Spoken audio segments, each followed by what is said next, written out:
Estoy de acuerdo contigo, creo que va a ser un panel muy interesante. Hay 4 excelentes profesionales que van a estar con nosotros y para compartir su experiencia y gran conocimiento que tiene cada uno en el sector.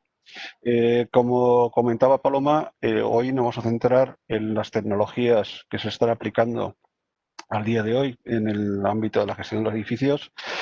Como sabéis, desde hace muchísimos años este sector ha ido incorporando tecnologías genéricas, como puede ser el vídeo, pero también ha ido incorporando tecnologías específicamente diseñadas para este sector, como han sido los BMS, los sistemas de gestión de mantenimiento, los sistemas de gestión integral de entorno de trabajo, la inmótica, etcétera, etcétera. Lo que os decía es que en estos últimos años ha habido una serie de tecnologías que son disruptivas no solo para el sector del facility management, también son disruptivas para otros sectores. Y como no podía ser menos, nuestro sector está incorporando de manera masiva pues, el 5G, el IoT, que está cambiando pues, la manera en que estamos gestionando, ocultando la realidad del edificio.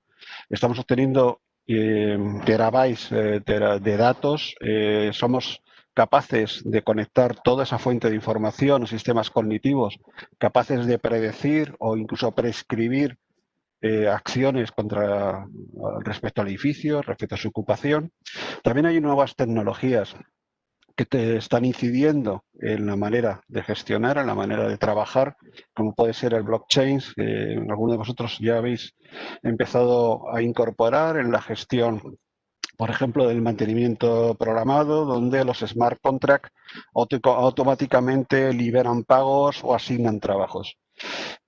Hoy nos vamos a centrar en un par de tecnologías, porque sería temerario intentar hablar de todas. Vamos a centrar básicamente en tecnologías ya maduras de las que se están obteniendo grandes resultados en los últimos años. La primera que vamos a tratar será el BIM, la aplicación de BIM en el ámbito del Facility Management, y después veremos cómo la inmótica y otras tecnologías complementarias están mejorando, están posibilitando el desarrollo más eficiente de programas de eficiencia de energía y de la seguridad tanto pasiva como activa. Bueno, entonces, sin más dilación, voy a presentar a los 4 componentes de esta mesa. Con nosotros está Eduardo Cortés, representante del capítulo español de Building Smart, un gran especialista con una amplia y dilatada experiencia en el ámbito de BIM. Juan Travesi, representante de la Asociación Técnica Española de Aclimatación y Refrigeración, ATECIR, vicepresidente. Alfonso Bilbao, presidente de AIENSE, igualmente con una gran experiencia, junto con Juan. Y finalmente Paloma, que es directora ejecutiva de AESE, la Asociación Española de Seguridad, que igualmente va a compartir su experiencia y conocimientos del sector con nosotros. Bueno, pues en primer lugar, Eduardo, te toca arrancar la presentación de hoy. Todos sabemos que BIM ha llegado para quedarse, ha sido ampliamente desarrollado en el proceso de construcción, pero en la sesión de hoy sí que me gustaría que nos contaras cómo BIM va a mejorar el ámbito de la gestión de los inmuebles, sobre todo en las fases más allá del desarrollo, en las fases de operación y mantenimiento de los edificios. En particular, sí que nos preocupa desde el ámbito del Facility Management qué posibilidades nos ofrece la tecnología actual a la hora de documentar los edificios, no solo de nueva construcción, sino sobre todo ese parque inmobiliario que tenemos al día de hoy. Buenas tardes, Roberto. Espero que me oigáis bien, ¿verdad? Perfectamente. Muchas gracias por invitarme a charlar con vosotros. Y a tu pregunta, lo primero que tenemos que entender es, como tú dices, hay 2 trabajos BIM cuando se hace un modelo para construirlo, que requiere mucho más detalle, o cuando queremos hacer un modelo BIM de un edificio existente. Primero que tenemos que tener es un plan que describa el método, que es el método más óptimo para crear un modelo BIM de un edificio existente. Porque en un modelo BIM de un edificio existente no necesitamos un modelo totalmente paramétrico, lo vamos a construir. No necesitamos un modelo que reacciona a los cambios como cuando hacemos un modelo de estructura. Necesitamos un modelo funcional que tenga la geometría y la información necesaria para mantener. ¿vale? Entonces, como lo que hablábamos es de un modelo as-built y no necesitamos, como decía, que a cualquier cambio de parámetros reaccione el modelo y sea totalmente paramétrico, lo que necesitamos es de los elementos del edificio que vamos a mantener, cuáles son los que tenemos que gestionar a mantener y a ese modelo, al modelo con la geometría de todo, enriquecerlo con los elementos que realmente hace falta para mantenimiento. Por ejemplo, lo que está haciéndose ahora bastante es aplicar la tecnología para crear modelos BIM o de edificios existentes a base de captura de la realidad o modelado de la realidad, que es como lo llaman. Básicamente la idea es capturar nubes de puntos, capturar mallas generadas a partir de fotos, que se hacen con la cámara de fotos, se hacen con drones, y después ese modelo, que es el as-built, se modela solamente la parte que se quiere mantener o incluso sobre esa malla se enriquece con los elementos que hay que mantener. Pero lo que está claro es que no podemos hacer un modelo BIM completo de un modelo as-built como si fuéramos a construirlo dentro de un mes. Es absurdo porque no necesitamos este nivel de detalle, no necesitamos gestionar la construcción, necesitamos gestionar la obra de la misma manera, ¿vale? Tú, en tu experiencia, hasta ahora la implantación de BIM, sobre todo para la gestión de edificios existentes, se ha ido retrasando, se ha ido considerando en el mercado que el proceso de documentación del edificio es un proceso caro. Es un proceso que lleva mucho tiempo y que quizás no compense ese nivel de documentación respecto a los beneficios que aporta ese grado de detalle a la hora de gestionar tanto la operación como el mantenimiento. ¿Podrías decirnos qué tecnologías existen ahora o que son emergentes y que nos pueden ayudar a abaratar todo ese proceso de documentación? Pues toda la vida se ha dicho, a ver, modelar desde cero, como decía, un edificio as-built es un trabajo que no es necesario. Y toda la vida se ha usado, por ejemplo, hace mucho tiempo, captura de nubes de puntos. Eso requiere equipos de captura láser, irte a los sitios, capturar interiores y exteriores se requiere un trabajo de mucho posicionamiento. Ahora hay tecnología para, a partir de fotos, se pueden tomar con un móvil, se pueden tomar con drones, hacer mallas de realidad. Esto es mucho más barato porque a partir de una captura de fotos que requiere mucho menos esfuerzo económico que el levantamiento topográfico o de nubes de puntos y el proceso mucho más rápido porque no requiere tanta limpieza como requiere una nube de puntos para optimizarlo, es bastante más económico, ¿vale? Entonces, lo importante básicamente es, antes de ponerte a trabajar, es como cualquier proyecto que vayas a hacer en tu trabajo, es antes de ponerte a trabajar, analizar qué necesitas y optimizar el trabajo a tus necesidades. Hacer un modelo BIM más rico de lo necesario, con más detalles necesarios, hacer un modelo BIM que tenga detallados los tornillos o las uniones de acero, no te hace falta para mantenimiento. Entonces, lo importante es definir claramente qué necesitas y si es un modelo as-built, intentar no modelar si no es necesario, sino capturar la realidad y procesarlo lo más rápidamente posible. Y además, mucho más barato. Oye, Relativa, Roberto, ahora.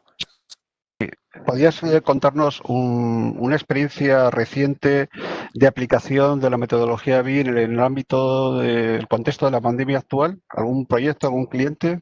Pues mira, en el contexto de la pandemia hay dos casos, ¿vale? Uno que es antes de la pandemia y otro de ahora, pero son básicamente, tienen los dos un punto muy interesante. Por ejemplo, como antes decíamos, la mayor parte de los proyectos BIM se hacen para obras de nueva construcción, pero ahora se descubren nuevos usos, ¿vale? Por ejemplo, en el Reino Unido, el Center for Digital Build Britain tiene un programa que se llama National Digital Twin. ¿Qué es lo que han hecho? Han cogido su sede, que es el Institute for Manufacturing de la Universidad de Cambridge, y vamos a hacer un edificio inteligente. Y ese edificio inteligente han capturado mallas de realidad de diferentes niveles, por fuera un detalle muy bajo, en los edificios, la parte interna que quieren mantener un detalle muy alto, y han empezado a usar esa malla para ubicar los equipos de instalaciones y documentarlos. Y aplicarle después sensores, dispositivos de IoT, para capturar datos y enriquecerlos, ¿vale? Enriquecer la base de datos. Claro, esto, ¿qué ha pasado? Que con la pandemia, este tipo de edificios que estaban ya enriquecidos o la gente que tenía modelos BIM enriquecidos, los ha usado básicamente para reordenar cuando hemos vuelto a esa nueva normalidad que nos decían hace unos meses, ¿no? Tenían que organizar espacios en las oficinas, en centros comerciales. Lo que han hecho ha sido usar los modelos BIM para recalcular espacios, analizar cuánto el mobiliario en los espacios de trabajo, si tenían que reducir espacio, o sea, el número o no, para aumentar la distancia. los espacios comunes, espacios de entrada a los edificios, espacios de espera de ascensores, para definir colas. Al final, tener un modelo BIM hecho les ha hecho descubrir que había nuevos usos, darle valores añadidos y sobre todo se ha usado para hacer unos recálculos, unos reanálisis de los modelos y poder adecuarlos a la nueva normalidad. Básicamente esto pasa con centros comerciales, con estaciones de tren y con aeropuertos, ¿vale? Pero sobre todo era básicamente el poder decir, tengo un modelo BIM con datos, lo voy a utilizar para algo que no estaba preparado hasta ahora, pero que han descubierto que era un uso eficiente y han podido hacer un plan de choque de vuelta a la normalidad, sabiendo realmente que el edificio que vas a abrir es seguro a un porcentaje, que a veces era inferior a lo que marcaba la ley del 50%. A veces incluso el 50% era mucho para ese edificio, aunque van a tener que bajar un 30 o un 40%. Punto, vamos a hablar de eficiencia energética. Roberto, perdona, Sí. Como esto es mesa redonda, ¿me permites apuntar alguna cosa sobre lo que ha dicho Eduardo? Vamos a ver, abundando en lo que él dice, mi experiencia como, bueno, aparte me has presentado como miembro a decir, pero digamos como vicepresidente a decir, pero profesionalmente soy ingeniero consultor. Mi experiencia como ingeniero consultor es que uno de los problemas que ha habido históricamente para implantar BIM de edificios existentes va en la línea de lo que estaba diciendo Eduardo, de que no hay un plan de qué es lo que realmente se desea. ¿A qué me refiero? Es habitual pensar que el hacer un modelo BIM de un edificio existente, por ejemplo, se suele requerir en los pliegos de concurso, o es bastante frecuente, pedir que se analicen los trazados de conductos y de tuberías. Desde mi humilde punto de vista, eso aporta poco a lo que realmente es de interés en lo que estás buscando cuando tú quieres hacer un modelo BIM de un edificio existente. Tú estás buscando, desde el punto de vista arquitectónico, no voy a entrar porque ya has estado contando, Eduardo, muy bien, gestión de espacios, gestiones de distribución de espacios, mobiliario, colas, etcétera. Desde el punto de vista de instalaciones, que es un poco el campo al que yo me refiero, lo que te interesa es qué sirve cada climatizador, por ejemplo, hablando de climatización, qué está sirviendo cada climatizador, porque ahora, hablando de la pandemia, pues tú tienes que replantearte cómo vas a tratar con temas de ventilación ciertas zonas. Es decir, realmente por dónde vaya la red de conductos tiene poca importancia, ¿vale? Lo que te importa es qué espacio está tratado por cada climatizador. Eso abarata mucho, muchísimo más de lo que nos queremos, el tomar esos datos o no tener que tomarlos, abarata muchísimo la implantación del BIM. Que muchas veces se va a cifras descabelladas porque se está pidiendo saber por dónde van las bandejas eléctricas, por dónde van las tuberías, y lo que hay que hacer es levantar techos y hacer un análisis de todos los falsos techos, lo cual es tremendamente caro porque la única forma de hacerlo es in situ. Mientras que haciendo un análisis funcional, que es a lo que me refiero, puedes llegar a un nivel de no óptimo, pero sí suficiente para poder intervenir en el edificio. Simplemente quería abundar en eso. Esto que comentas, gracias por este apunte. Es cierto que en el sector, desde el punto de vista de Facility Management, cuando oímos hablarlo del gemelo digital se nos pone los pelos de punta. O sea, no tiene ningún sentido generar modelos digitales exactos a la realidad. Porque, como bien dices, Juan, esa realidad, todo, las zapatas o las órdenes de trabajo desarrolladas de la obra o un tipo de información, pues simplemente materiales constructivos de la cimentación no aportan nada para hacer la gestión diaria de los edificios. Y sí es cierto que nos hace falta mucho más detalle pues, de un elemento, por ejemplo, su transmitancia térmica o el nivel de caudal, que no está en el modelo porque realmente no ha hecho falta para el desarrollo del modelo constructivo. Eso es así. Y en este sentido, antes de pasar a hablar contigo, Juan, más en detalle de los procesos de sensorización que se están haciendo en los edificios para la mejora de la eficiencia energética, sí me gustaría preguntar a Eduardo qué experiencia tenéis vosotros en el uso, digamos, en el desarrollo de modelos BIM para hacer simulaciones y análisis energéticos. A ver, pues mira, hay dos casos diferentes. Una es cuando hay un edificio nuevo. Claro, ahora el edificio nuevo, lo primero que haces es saber si vas a pasar certificación LEED, BREEAM, ¿vale? Y entonces lo que se hace es cuando hay un volumen de espacios, que eso se hace con volúmenes de espacios, no hace falta tener todo el detalle, volúmenes de espacios en el que se analiza cada cara, su tramitancia térmica y las aperturas, ¿vale? Entonces, en el momento que tú tienes un modelo conceptual de tu modelo BIM, ya puedes coger ese segundo espacio y hacer un análisis energético. No necesitas llegar al detalle final. Entonces, generalmente hay un estándar para el cálculo energético que es parecido al que usamos para coordinación, que este estándar se llama GBXML, Green Building XML, que es el que se usa en este software, en todo el software. Entonces, los archivos, las herramientas de diseño suelen generar un archivo GBXML con los volúmenes de espacios, su identificación de las caras, las zonas y las aberturas para hacer un cálculo energético. Si lo haces cuando estás en el diseño conceptual, la fase conceptual, podrás modificar tu modelo, cambiar la orientación o cambiar grandes parámetros o grandes datos del modelo. Si lo haces al final, ya solo puedes certificar que lo que hay es lo que hay, o como mucho cambiar el sistema de ventilación, pero nunca una certificación energética de verdad viable.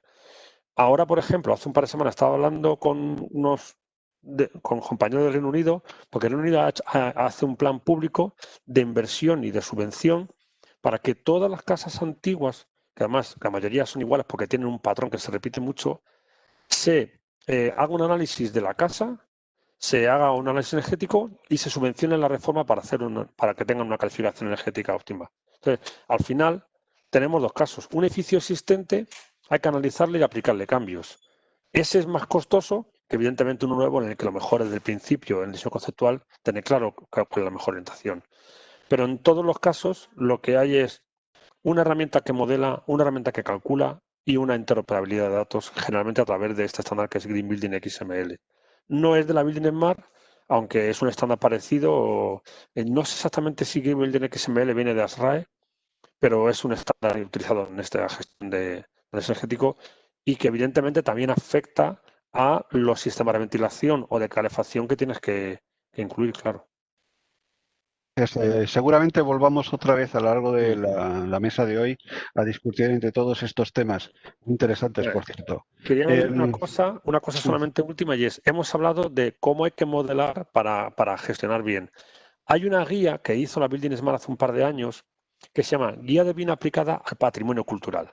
Sé que estamos hablando de otra cosa, pero es que el patrimonio cultural es un edificio que existe y en esa guía se explican metodologías de levantamiento de edificios BIM o de modelos BIM a partir de edificios existentes y explica en detalle si podemos tomar planos 2D y levantar el modelo 3D, usar nube de puntos, usar fotogrametría, que aunque no sea específica para mantenimiento, puede ser interesante para el debate de cómo crear modelos BIM de edificios existentes. Incluye varios casos de éxito también de edificios históricos en España. Muy bien, gracias.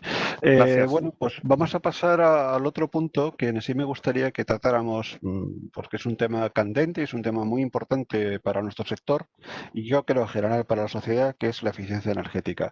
Y en particular, Juan, sí que me gustaría que nos contaras vuestra experiencia, tanto desde el punto de vista profesional o de la experiencia que tienen los asociados de ATECIR respecto a la popularización de la sensórica dentro de los edificios, sensores inalámbricos. Sé consciente de que hace muchísimos años el sector, vuestro área, ha integrado los BMS en los edificios, ha estado ocultando la realidad de esos edificios, pero soy también consciente de que la sensorización, la popularización de estos sensores inalámbricos y desplegados masivamente en los edificios, me contaba el otro día que la sede de un importante banco de este país tiene desplegado más de 20.000 sensores. Entonces, toda esa información, ¿en qué está afectando, en qué está mejorando los programas de eficiencia energética? Bueno, vamos a ver, hay un dicho muy interesante en este sentido, que lo que no se mide no existe. Y a mí más que decirlo así, no existe, lo que no se mide no se puede saber cómo optimizarlo. La gran ventaja que está dando la sensórica inalámbrica es que es una tecnología muy flexible para espacios flexibles.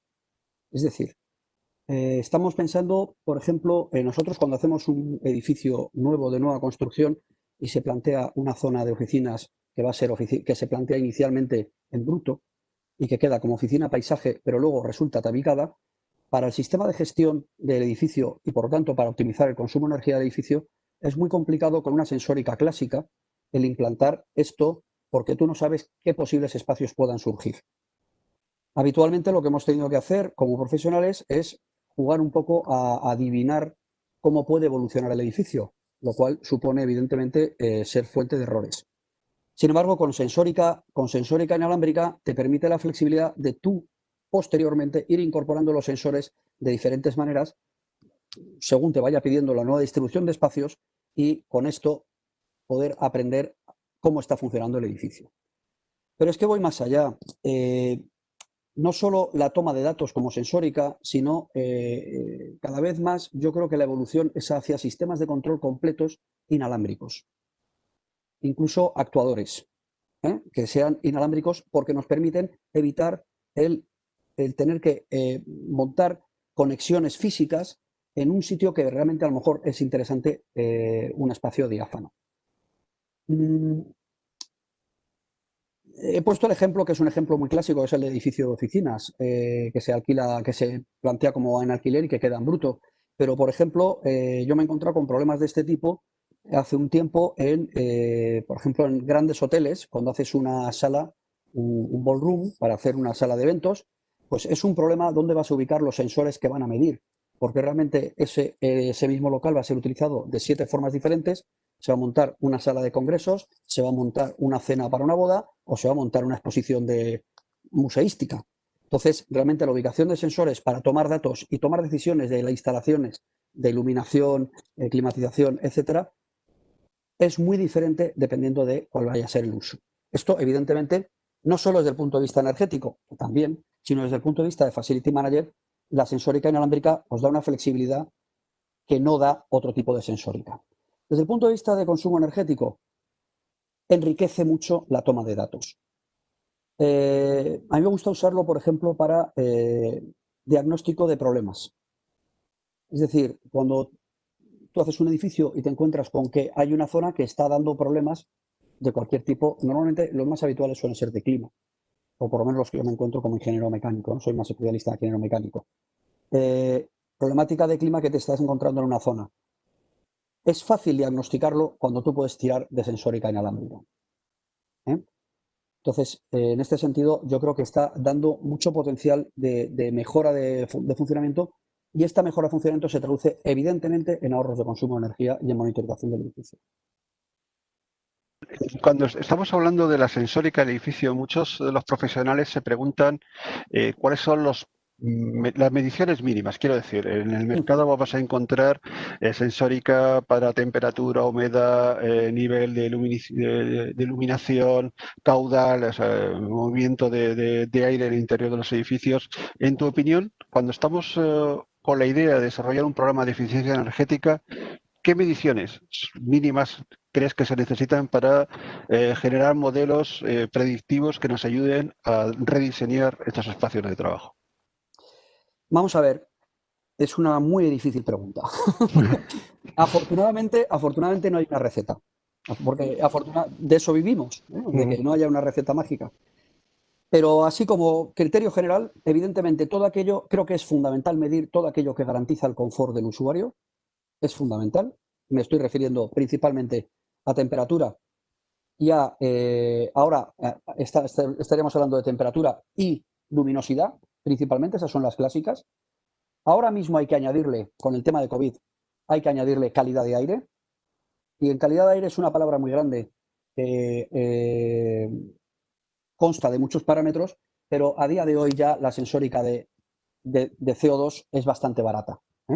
Calidad de aire de manera indirecta a base de medirse concentración de CO2. Estos 3 parámetros yo diría que son esenciales desde el punto de vista de monitorizar al usuario. ¿De acuerdo? A partir de ahí hay que empezar a subir hacia el sistema.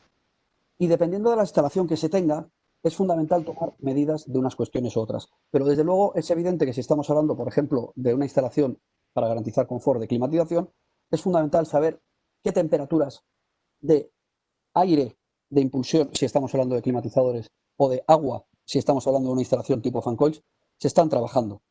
Porque es muy habitual encontrarnos con edificios que están trabajando con temperaturas de agua muy extremas, es decir, condiciones de diseño de 7 grados para enfriar, cuando realmente están todas las válvulas regulando a una potencia muy baja porque la demanda es de un 30%. Una simple tontería de subir esa temperatura de preparación de 7 a 9 grados mejora el rendimiento en producción de manera muy apreciable, por encima de un 30%. Y esto, teniendo la sensórica que nos está diciendo que todo el mundo está confortable con esa temperatura de preparación de 9 grados, puedes actuar sobre ella, ¿vale? Pero en líneas generales hay que tomar datos, por supuesto, de todos los parámetros de vigilancia del confort, ¿vale? Y luego de lo que es el corazón de la instalación, que dependiendo del tipo de instalación son unos parámetros u otros. Un exceso de sensores, que eso también es muy importante tenerlo claro, un exceso de sensores que no es uno capaz de procesar es contraproducente, porque al final te pierdes en una nube de datos y no eres capaz de saber qué hacer con ellos. Entonces es muy importante generar, dependiendo de tu edificio, los KPIs que identifican los puntos críticos que van a afectar en la instalación. Una cuestión que se plantean muchas veces los profesionales a la hora de analizar o ir auscultando el confort en el ámbito de trabajo, aparte de la temperatura, la calidad del aire, entendida como nivel de CO2, la iluminación. Hay dos mediciones que son un poquito más caras, quizás la humedad, ¿no? La medición de la humedad no es caro, pero sí las partículas por millón. ¿Tú crees que compensa ese tipo de medición para el análisis del confort o digamos, o la calidad en el sentido del entorno de trabajo, en el sentido de seguridad y salud laboral? Sí. A ver, yo creo que es esencial tener un control sobre las partículas. Es decir, hay que saber en qué situación está nuestro edificio, ¿eh? Y esto además va a coger cada vez más peso. Yo no he hablado de ellas porque realmente a día de hoy sigue siendo una solución, una situación más cara. Sí recomiendo tener campañas de medidas, sin duda, en todos los edificios, ¿vale? Y en la medida de lo posible, dependiendo del uso del edificio, si es posible tener en sitios representativos contaje de partículas, ¿eh? Es tremendo ver la correlación que hay entre las partículas que hay en el ambiente y los ingresos hospitalarios que hay. Ahora evidentemente, con esto del COVID, esto queda totalmente desquiciado, pero los ingresos hospitalarios que existen en una gran ciudad, lo referencias con el contagio de partículas que hay en la atmósfera exterior, en el ambiente exterior, y hay una correlación directa, ¿eh? De gente ingresada por temas respiratorios.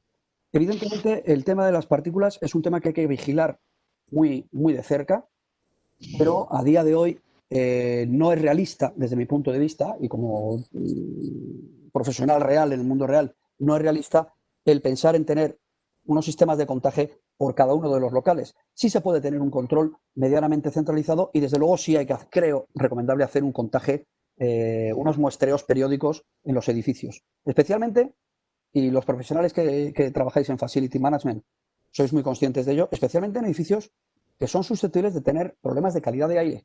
Es lo primero que hay que andar vigilando, porque es muy posible que esos sean los problemas. Las partículas, los box, es el otro punto que puede haber, ¿eh? Pero ahí hay que mirar muy de cerca a este tema. Muy bien, pues muchas gracias, Juan. Seguramente volveremos a estos temas. Sigue al final de la mesa, si nos da tiempo, sí me gustaría comentar contigo el impacto que puede tener el 5G en el despliegue de toda esta sensórica en los edificios, ¿vale? De acuerdo. Venga. Me gustaría introducir en esta conversación a Paloma Velasco, la directora ejecutiva de la Asociación Española de Seguridad. Yo tengo ahí muchas preguntas, Paloma, porque realmente sobre todo desde esta nueva realidad, los sistemas de control de acceso, no solo cuando el personal entra en los edificios públicos o empresariales, sino dentro de los propios edificios, ya no solo se vigila que has entrado, sino se vigila tu estado dentro de los edificios. Se está empezando a pensar en termografías, en un seguimiento continuo del personal que se traslada dentro de los inmuebles para saber dónde ha estado, con quién ha estado, etcétera, etcétera. Paloma, ¿nos puedes comentar, sobre todo ahora que ya los sistemas de identificación de paso nos pueden tocar, que seguramente estéis aplicando inteligencia artificial asociado a imágenes de vídeo? ¿Nos puedes contar un poco cómo está la situación actualmente? ¿Cuáles son las tecnologías más emergentes en este área? Hola, buenas tardes. Gracias, Roberto. Gracias a Bormar y a Facility Management por contar con la asociación esta tarde. Pues contestando a tu pregunta, efectivamente el control de accesos ha cambiado muchísimo. Como todas las tecnologías, evoluciona muy rápidamente. Actualmente existen varias tecnologías que nos permiten operar sin entrar en contacto con los dispositivos. El más conocido, sin duda, es el reconocimiento facial, pero también tenemos sistemas que nos permiten operar a corta distancia, que son menos conocidos, como por ejemplo el Bluetooth usando el móvil o las tarjetas de larga distancia como UHF que nos permiten hacer lecturas a 1 metro de distancia del lector. El futuro pasa por el uso de la biometría, sin ninguna duda, teniendo respeto, lógicamente, al Reglamento General de Protección de Datos. Para esto pues, necesitamos la colaboración de la Agencia Española de Protección de Datos y del Ministerio de Sanidad, que pues, estén alineados con todas las cosas que pueden hacer nuestras empresas en este ámbito.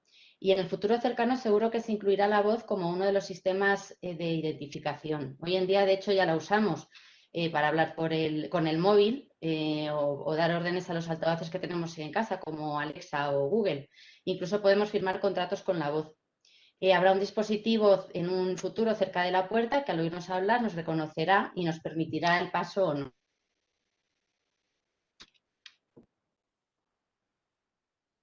Sí, Aparte del tratamiento de vídeo, ¿qué otras tecnologías piensas que se van a desarrollar más fuertemente o que van a tener más impacto en la gestión de los inmuebles actuales? El control de accesos tradicional que conocemos se va a ver, pues, ampliado con otro tipo de tecnologías. Como por ejemplo, podemos poner un ejemplo aquí del control de pasaportes. En el control de pasaportes vosotros, pues, como conocéis, hay un control de accesos físico.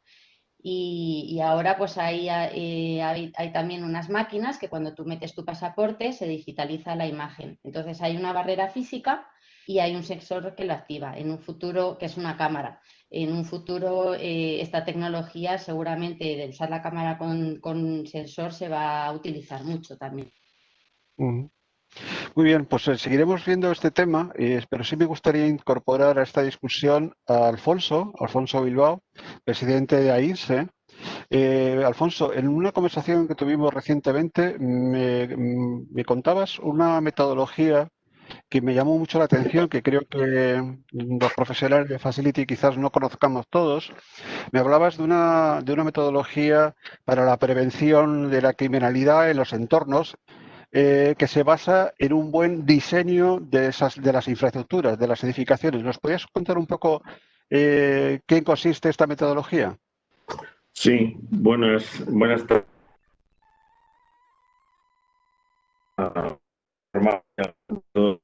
Y saludos a Paloma, que hacía tiempo que no lo veía, a Paloma Velasco.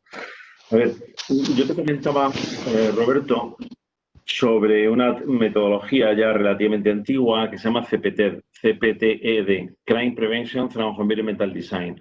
Esta metodología, más que minimizar la criminalidad, que también, pero sobre todo interesante para el entorno en el que estamos, se trata de influenciar en el diseño arquitectónico de distribución de espacios, de distribución de tráfico, de personas, etcétera, de cara a optimizar la seguridad, ya sea porque minimicemos las vulnerabilidades, ya sea porque minimicemos los costes de ello, ¿no? Hay ejemplos muy facilones que todo el mundo sabemos, ¿eh? Por ejemplo, hay edificios de oficinas que cuando se construyeron, los ascensores de los aparcamientos van a todas las plantas. Eso quiere decir que el control de accesos del hall no es el único control de accesos. Hay que hacer control de accesos en los accesos desde los garajes. Y son accesos incómodos. Desde un punto de vista de seguridad, por ejemplo, un aparcamiento es un sitio, entre comillas, sucio. Es un sitio en el que no es tan difícil entrar, detrás de un coche se puede entrar andando, en un coche puede entrar más de una persona, con lo cual, si esos ascensores desde ahí van a todas las plantas, pues es un problema, ¿no? Evidentemente, la metodología de CPTED hay que aplicarla en las fases iniciales del proyecto, o cuando se hace una reforma de un edificio a la hora de distribuir espacios, etcétera, ¿no? Recuerdo ahora mismo un hospital. Un hospital, por ejemplo, se caracteriza porque hay una zona más pública y hay una zona más reservada. Recuerdo un hospital que en cada planta lo público y lo privado se alternaba, con lo cual había que hacer control de accesos en los ascensores, que es una medida incómoda, ¿no? Hay muchos ejemplos de estos, ¿eh? Y luego es muy diferente. El CPT, por cierto, hay dos versiones. Una es a nivel edificio y otra es a nivel urbanístico. Hay zonas de Madrid, que es la ciudad donde yo vivo normalmente, en la que bueno, pues son zonas sin escaparates, son zonas que tal y como están diseñadas, por ejemplo, pienso en Azca, pues es una zona que de noche no es un sitio seguro para que una chica joven saque a pasear un perro, ¿no? Entonces, el cómo se planifican estas cosas es muy importante, tanto para minimizar, como decía, las vulnerabilidades, como para optimizar los gastos, ¿no? Por ejemplo, ahora mismo recuerdo otro edificio aquí en América, en México, en el que, no, aquí en España, en el que no coincide la zona de entrada de mercancías con la zona de entrada de personal. El que eso no se haga coincidir implica dobles equipos de rayos X, dobles tornos, vigilantes en dos sitios. Haciendo coincidir estas cosas en el momento del proceso, se puede optimizar los gastos. Esta metodología, que bueno, se está implantando cada vez más, implica la capacidad de que la gente especializada en seguridad influya en el diseño arquitectónico. Como todos, es algo tan sencillo, ¿no? Pero cuanto antes, en momentos iniciales es cuando más importante es. Precisamente, hilvanando con esto, la metodología BIM que nos contaba al principio Eduardo, aboga por ello. O sea, aboga porque desde las fases de concepción de los inmuebles participen todos los actores que intervienen en todo el ciclo de vida del activo, ¿no? Incluyendo seguridad, incluyendo los facility manager, incluyendo incluso a los propios usuarios, ¿no? Yo hace poco vi que la ciudad de Ontario había puesto en su página web, en la página web del ayuntamiento, el diseño de un hospital que están construyendo y le preguntaba a los ciudadanos dónde querían ubicar el aparcamiento de bicicletas. Eso me parece a mí mucho más eficiente, porque, digamos, si toda la comunidad usuaria de los inmuebles participa en el propio diseño, desde luego es más fácil que el diseño final sea eficiente y apto para todos los que cumpla las expectativas de todos los usuarios. Hay una pregunta que quería hacer a los tres que trabajáis con sistemas. Juan, Alfonso, Paloma, la profesión le preocupa la seguridad de las instalaciones, los ataques a las instalaciones, la ciberseguridad, ¿no? Si se puede manipular un sistema de climatización, si se puede piratear un sistema de seguridad. ¿Qué opináis vosotros? Yo en concreto, como te comenté, Roberto, en este momento, tanto el BMS como el sistema de seguridad tiene varios conjuntos de vulnerabilidades que antes no existían. El primero es que tanto el BMS como la seguridad tienen como sustrato un sistema operativo estándar. Por lo tanto, ya no son tan peculiares. Por lo tanto, hay virus, hay gusanos, hay cosas específicas para esos sistemas operativos. Segundo tema muy importante es que todos esos sistemas antes eran aislados, ya no son aislados. Tienen interrelación con el sistema de personal para las altas bajas de control de accesos, para estadística, para gestión. Al director del edificio le gusta ver desde su casa cómo va la calefacción, etcétera. Con lo cual, también hay entradas desde el exterior. Tercer tema, hay telemantenimiento a punta pala. Con lo cual, todos estos temas están abiertos al exterior. ¿Qué quiere decir en los tres niveles de vulnerabilidad típicos de ciberseguridad? Es decir, no disponibilidad, imaginemos lo que es no disponibilidad, es decir, no funciona el sistema de seguridad, no sabemos si hay un incendio, no funciona la detección de incendios, no veo las cámaras o no funciona el control de clima. ¿Qué quiere decir sobre todo la autenticidad? Quiere decir que yo puedo entrar en un edificio y borrar las imágenes de ayer, donde pasó algo que no me interesa que se sepa, o me puedo hacer una una tarjeta de control de acceso que me permite entrar al CPT. El CPD, creemos que son vulnerabilidades importantes y en este momento están en el ojo del huracán de las medidas de seguridad en los edificios.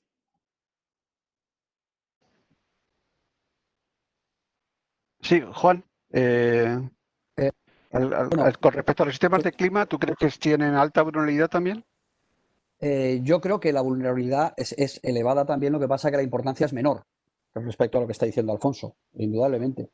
La vulnerabilidad viene dada por lo que estaba comentando Alfonso, es decir, en el momento que tú estás usando herramientas estándar, e incluso voy más allá, los sistemas de clima habitualmente lo que se acaba vendiendo al usuario es que se conecte, como ha dicho Alfonso, vía web para poder vigilar desde su casa o para que el señor de mantenimiento que está manteniendo 50 edificios y lo está controlando todo desde una central pueda acceder de manera online. Esto evidentemente, a pesar de que se ponen firewalls y que se ponen claves y tal, evidentemente es vulnerable. Evidentemente es vulnerable. Pero quería abundar incluso en un tema más. Hablábamos antes de sensórica inalámbrica. La sensórica inalámbrica en ciertos tipos de edificios yo me he encontrado con problemas para poder instalarla, como son edificios Congreso de Diputados, por ejemplo, en los que hay inhibidores de manera continua, o Hotel Palace, en los que hay inhibidores funcionando de manera permanente, y hay un cierto problema que te genera, es decir, tenemos un futuro prometedor, tenemos un presente bastante interesante, pero aún quedan cosas por resolver, indudablemente. Y una de ellas, evidentemente, es la seguridad de estos sistemas. Paloma, hay un aspecto también de la vulnerabilidad, no tanto quizá de los sistemas de vigilancia, pero sí preocupa al gestor, pero porque a su vez la dirección de las compañías están preocupadas de qué se hace con la información que se obtiene en los procesos de control de acceso, los procesos de control y seguimiento de los residentes en los edificios. En tu opinión, ¿esto se está gestionando bien? ¿La preocupación no debería existir? ¿El GDPR se cumple en todos los casos? ¿Es fácilmente fiscalizable? ¿Qué opinas? Pues vamos a ver, yo creo que sí, que el Reglamento de Protección de Datos funciona bien, la Agencia Española de Protección de Datos funciona bien, incluso tal vez demasiado para lo que nos gustaría, para que nuestras empresas puedan ofrecer sus soluciones sin problemas. Y bueno, en este sentido, todos los datos que se están tomando ahora, pues ahora con el tema del COVID, pues como son la medición de la temperatura y todos estos datos de carácter personal, de hecho, simplemente se comprueban, no se guardan. Entonces, no vemos el problema que pueda haber con esto, porque ya digo, entre otras cosas, la Agencia Española de Protección de Datos pone sanciones muy, muy, muy cuantiosas. Entonces, las empresas, lógicamente, tienen mucho cuidado en que esta vulnerabilidad no se produzca. Así que ahí, en ese sentido, hay soluciones para que los datos que se recojan nada más sin guardarse y que no vulneren el reglamento de protección de datos. Y por otro lado, las empresas están muy atentas para que esta vulneración no se produzca por la cuenta que les trae. Otra cuestión que quería plantearos a los cuatro. Actualmente, como bien decía Juan, no podemos hacer una buena gestión de lo que desconocemos. Bueno, ni buena ni mala. Simplemente no se puede hacer una gestión de lo que se desconoce. Una de las metodologías más garantistas a la hora de documentar ese activo que estamos gestionando, una edificación, un entorno construido y que parece que está funcionando en todo el sector, es el BIM. Desde vuestro lado, desde el lado de Alfonso, Juan, Paloma, ¿vosotros pensáis que la documentación en BIM de los edificios va a favorecer y que va a ser de uso en los próximos meses, en los próximos años, de uso común en vuestro área de gestión? Alfonso, por ejemplo. Sí, bueno, nosotros lo que estamos viendo es las fabricantes de cámaras de televisión, de lectoras, etcétera, cada vez más están ya publicando catálogos de sus equipos en BIM. Eso es fundamental, porque es la forma de facilitar la introducción de datos, ¿no? Y yo creo que para el mantenimiento es absolutamente, va a ser una ayuda importantísima. Hasta ahora se está utilizando muy poco todavía. Sabéis que había un cierto compromiso, me parece recordar, de la Administración Pública de la utilización en un tiempo, y la verdad es que esto va bastante despacio.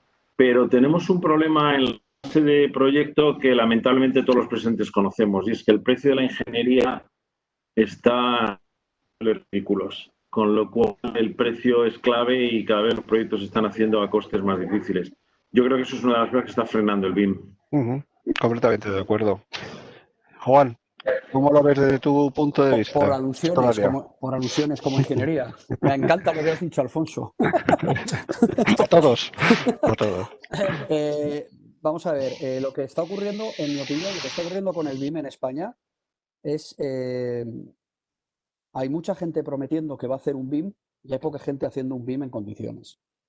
Es decir, cada vez más las licitaciones están exigiendo un BIM y las ingenierías, entre otras cosas por lo que está comentando Alfonso, en vez de hacer el BIM propio, en vez de desarrollar el BIM desde la propia empresa, lo que se está haciendo en un alto porcentaje de casos es externalizar el desarrollo de los modelos BIM. Esto se está convirtiendo en unos modelos BIM, en mi opinión, de baja calidad en un alto porcentaje de casos, también porque como no se pagan, pues son modelos BIM de baja calidad. Y en lo que se está convirtiendo el BIM realmente es, en vez de lo que realmente le puede interesar a un Facility Manager, se está convirtiendo en un modelo 3D. En una infografía. Exactamente, en un dibujito en 3D. Y que para lo único que sirve es para coordinar. Existen evidentemente excepciones. Todos conocemos grandes edificios que se están haciendo en España y que están haciendo con modelos BIM muy bien hechos y toda la historia. Pero yo estoy hablando de la generalidad o de lo más frecuente que está ocurriendo. Creo que esto tiene que cambiar. Es decir, y esto creo que va a cambiar por su propio peso. Porque esta externalización de la modelización de BIM está suponiendo unos costes terribles para las ingenierías porque no es operativo, no es productivo. Es como si cuando empezamos a hacer los planos en AutoCAD, en vez de con los delineantes a mano, también se hacía al principio, se externalizaba, pero al final tienes que internalizarlo, porque si no, los costes se te disparan absolutamente. Y tiene que ser parte de tu proceso productivo. En cuanto a lo que ha dicho Alfonso de los modelos BIM generados por los fabricantes, yo creo que también hay un poco de desconocimiento ahí, también del lado de los fabricantes, porque uno de los problemas que nos encontramos nosotros cuando desarrollamos modelos BIM es que el fabricante en múltiples ocasiones nos da un exceso de información. Es decir, genera un modelo BIM con una calidad tan extraordinaria que no hay quien maneje el edificio. Si yo estoy desarrollando un proyecto, por ejemplo, para el aeropuerto de Barajas, yo no puedo tener un modelo BIM de la enfriadora que va en tal sitio que pese una barbaridad, porque como vaya uniendo un montón de enfriadoras y de climatizadoras y de bombas y de tuberías y de luminarias y de cámaras de vídeo no hay ordenador en el mundo que pueda manejar eso. Entonces, creo que al igual que ocurría cuando decía Eduardo antes que lo primero que hay que tener es un plan, evidentemente cuando se hace un modelo BIM lo primero que hay que tener es un plan y saber para qué lo queremos. Y en función de eso, los propios fabricantes deberían poder, y cada vez lo empiezan a hacer más, dar diferentes tipos de modelos BIM de su equipo, dependiendo del lot que queramos desarrollar del modelo BIM que se vaya a generar finalmente. Porque si no, yo que suelo trabajar en grandes edificios, hay muchas veces en los que los modelos BIM son absolutamente inmanejables, inviables. Lo más curioso además es que esos elementos o esos objetos BIM tienen una alta definición a nivel gráfico, pero después si le preguntas al objeto, por ejemplo, si es una puerta que viene al detalle de todo, si tú le preguntas a esa puerta la transmitancia térmica no la tiene como parámetro, ni los materiales, es decir, que es la información que necesitas para gestionar no existe, ¿no? Es curioso, sí, pero yo creo que es un desconocimiento. Bueno, o sea, realmente los fabricantes están diseñando esos objetos para la construcción. O sea, realmente ellos no se han dado cuenta que el modelo, el BIM, es una representación del activo, sobre todo durante su ciclo de vida, o sea, cuando está construido. Es decir, del 80 al 90% del tiempo de desarrollo del modelo es durante la operación y el mantenimiento de ese activo. Pero desafortunadamente hasta ahora está construyendo representaciones para la construcción. Exactamente, esa es la clave. Son modelos, a día de hoy la gente considera que el BIM es una maqueta digital de la obra que se va a ejecutar. Y no se están dando cuenta que realmente es una gestión de datos, es una base de datos de lo que realmente se está montando, que es el verdadero valor añadido que puede aportar el BIM. Y que es una documentación que, bien desarrollada en el proceso constructivo, cuando se entrega al Facility Manager, es de alto valor. Porque desgraciadamente durante los últimos años estamos viendo proyectos que le llegan al Facility Manager, la documentación de obra que le llega al Facility Manager es poco o nada mecanizable. Es decir, se la tiene prácticamente, yo conozco muchos compañeros en ISMA que me dicen, no, mira Roberto, es que al final he tenido que hacer el inventario del edificio que me acaban de entregar. Es decir, que eso es absolutamente absurdo. No, pero es una realidad que nos encontramos. Es que al hilo de lo que dice Juan, nos encontramos con que muchas veces los modelos BIM están descompensados. Quiere decir, la parte que está modelada por la ingeniería o por el estudio a veces tiene pocos datos. Es cuando yo les digo, Bueno, pues si BIM es Building Information Modeling, pues vas a quitarle la I y después lo pronuncias, ¿vale? Porque no tiene ningún sentido quitarle la I al BIM. Pero al mismo tiempo que tenemos modelos BIM con poca información, resulta que hay objetos de fabricante sobreinformados, como dice Juan también. Entonces, tenemos muros sin propiedades, puertas sin propiedades y un equipamiento que tiene el part number, la fecha de fabricación, la fecha de puesta en marcha y 50 atributos cuando yo solo quiero 5. Por eso, lo más importante en un proyecto BIM, y no hablo de un modelo desde el principio, es saber para qué se va a usar y si se va a usar para construir y después para nada más, hazlo para construir. Pues si se va a usar para operativa, para operación de mantenimiento, hazlo bien desde el principio. ¿Por qué? Es más barato hacerlo bien desde el principio y es más productivo. Pero es verdad que muchas veces, y vamos al principio, no hay un plan claro al principio del proyecto, es decir, ¿para qué queremos el modelo BIM? Y como se va haciendo sobre la marcha, se van pegando, se va haciendo corta y pega, y llega que tienes elementos de equipamiento de ventilación con 50 propiedades y otros muchos vacíos, no tienes nada. Es un modelo que hay que refinar para hacerlo servible para la operación. Ya estamos llegando al final del proceso, pero sí me gustaría preguntaros un tema a los cuatro, que es, sabéis que recientemente se está desplegando en todas las ciudades importantes de España la tecnología 5G. Sabemos todos que el 5G va a permitir unas comunicaciones con alto nivel de seguridad. Y Juan, Alfonso, hemos hablado, habéis comentado antes las vulnerabilidades que tienen los sistemas inalámbricos, la posibilidad de pirateo.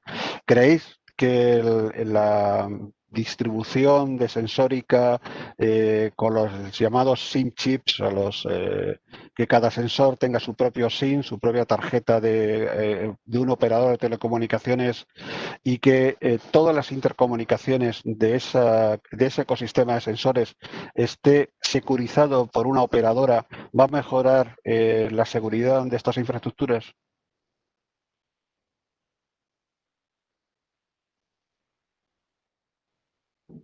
Alfonso. Sí, vamos a ver. No. Por un lado, de todos los elementos que hay en un sistema de seguridad, el que realmente tiene un problema de comunicaciones es la televisión. Es donde hay una carga importante de ancho de banda. Y eso es lo que es el único freno que está habiendo a que todo el control vaya a la nube y se abarate muchísimo el proceso, ¿no? Entonces, por una parte, el 5G creemos que va a facilitar el traslado a la nube de un montón de cosas. Creo, un poco más allá de lo que decía Paloma, que la televisión es el agujero negro de la seguridad, en el sentido que se va a tragar todo. Quiero decir, la detección de incendios va a ser tratamiento de imagen de vídeo, la detección de intrusión va a ser tratamiento de imagen de vídeo, el control de acceso va a ser reconocimiento por vídeo, porque el vídeo está en unas posibilidades es tanta la riqueza de información que tiene que las posibilidades de software son muy grandes. Y el 5G le va a ayudar. Por otra parte, el 5G, como está pasando con el Internet de las cosas, esta vez más porque va a haber muchos más equipos conectados, por encima de la mesa un problema tradicional en el que ENISA, la Agencia Europea de Ciberseguridad, está trabajando, que es la necesidad de certificar la seguridad de los elementos que son el Internet de las cosas, que es... y desde luego obligar, sabéis que, por ejemplo, cuando el WannaCry y en muchos otros ataques que ha habido de denegación de servicio, las cámaras de televisión o los propios televisores de las casas han sido los bots desde lo que se han lanzado los ataques. ¿Por qué? Pues porque cuando nos instalan un televisor inteligente en casa, nadie le cambia la clave por defecto. Y con lo cual son visibles desde el exterior. Pues igual va a pasar y con el 5G se va a multiplicar. Yo confío en que ENISA se dé prisa, que la legislación reaccione y desde luego hay que actuar inmediatamente sobre los elementos distribuidos. Muy bien. Pues Juan, ¿alguna cosa? Tenemos un par de minutos. No, yo creo que Alfonso lo ha diagnosticado perfectamente. Es decir, el potencial es tremendo, pero también existe un riesgo porque estas cosas, cuanto más repartidas están, más abiertas a los desalmados, por decirlo de alguna manera, ¿no? Entonces, bueno, pues poco que añadir a lo que ha dicho Alfonso. Pues nada, Eduardo, simplemente un flash. ¿Tú cómo ves la integración de IoT en BIM? ¿Estáis vosotros trabajando en ello? ¿Están sacando nuevas normas? Hay proyectos pilotos de integración, todavía les falta realidad, ¿vale? Para el proyecto de integración. Lo que pasa es que al final el modelo BIM y el IoT son dos cosas que van en paralelo y que se tienen que conectar.